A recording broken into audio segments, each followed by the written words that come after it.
have some slick back edges for your ball cap method.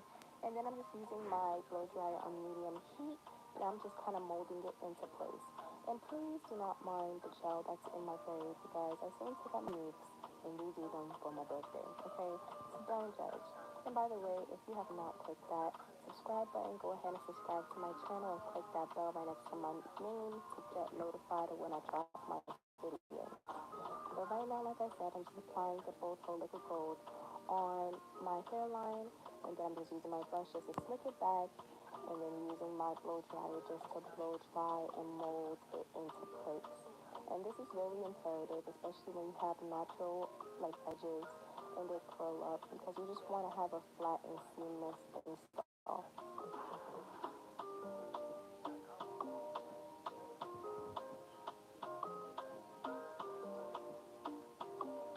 Now that that's done, I'm going in with my wig cap. You want to make sure you get a wig cap that's closest to your skin tone, just because you want this to look as if like you're bald, okay? The whole point is for it to look like your scalp. So I went in with a wig cap that's closest to my skin tone, and I'm going to go ahead and cut around my ear tabs just so we have the wig cap nice and flat. And now I'm going into my foundation color. I'm using my foundation just to go ahead and tint the wig cap, because wig cap isn't exactly my skin color.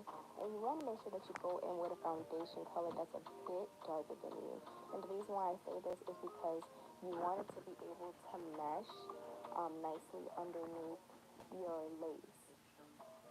So now I'm going into my Frontal liquid gold again, and I'm using that just to secure my wig cap for our install. So I just put that all around the perimeter of my hairline, and then I'm just smoothing it back into the hairline. And we're going to go ahead and just let that dry.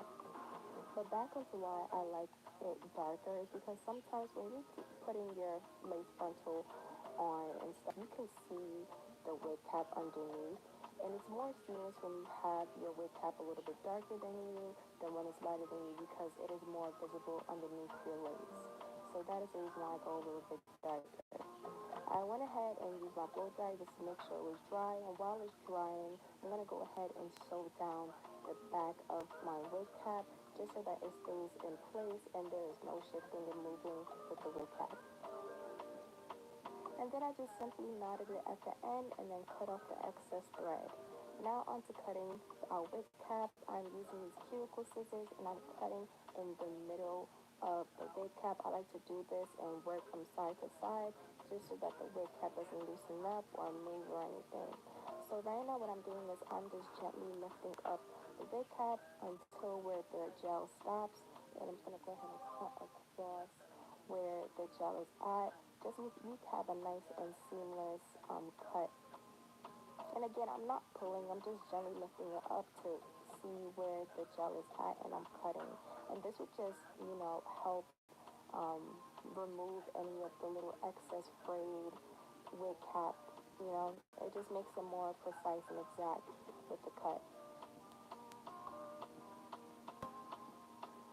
And then now I'm just going in, I'm kind of working in sections just because I couldn't really see that side of my head as well. So I'm just working in sections, lifting it up, and then cutting.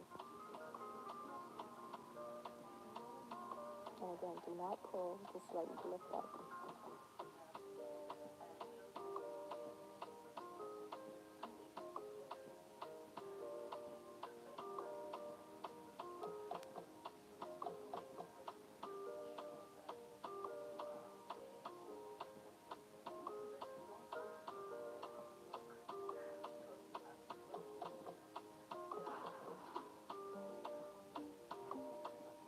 And overall, this is how your bald cap method should look like.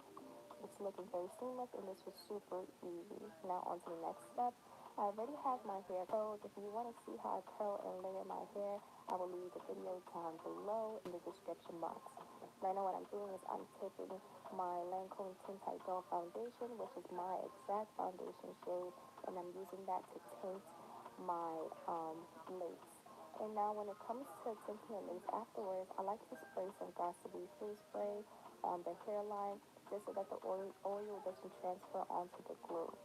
And I went ahead and I just put on the wig and I'm measuring it and I'm just pulling it taut to where like my head fits, and I'm gonna go ahead and cut out my ear tabs.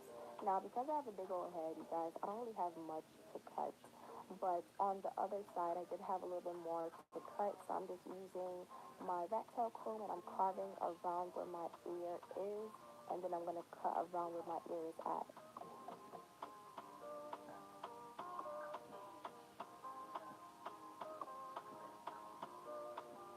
Now what I like to do is I like to cut slits just so I can kind of mark out my sections. And this just helps me with the gluing process because I kind of do it in sections. And you guys are going to see that more further on.